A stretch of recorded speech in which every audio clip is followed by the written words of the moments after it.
Taoiseach, at the Ain to Ordesh in recent weeks, a motion was passed calling for a state apology for the travelling community for the systematic way in which governments discriminated against them.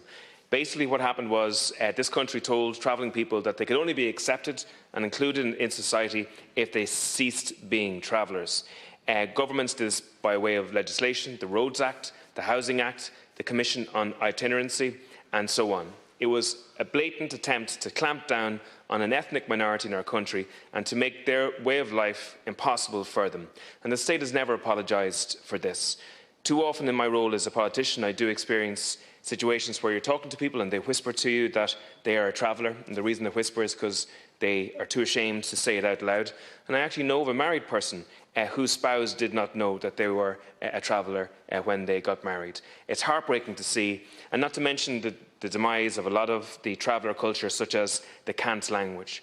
Will you issue a state apology to the travelling community for the dehumanising way in which governments have treated them and the long-lasting effect this has had on this ethnic minority in the decades since? So, thank deputies for further questions, and Deputy Tobin's first question related to the possibility of a state apology to the traveller community.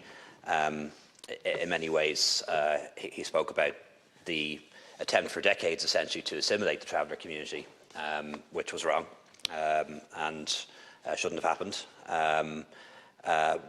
What I do recall from the government led by Enda Kenny, and often with a lot of leadership from Minister of State David Stance at the time, we as a state recognised the traveller ethnicity, and I think that was the right thing to do.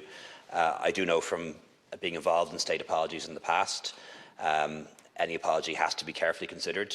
First of all, it has to be adequate, because if it's not adequate, it's not accepted. It has to be authentic. You can only apologise for things that definitely happened, for obvious reasons. And then beyond that, it needs to be followed up with action. It can't just be an apology and then that's the end of it. And certainly I'd be happy to engage with the travel organisations on the matter. Have met them on a number of occasions. I don't think it's ever been raised as an issue, but that's not to say it isn't an issue.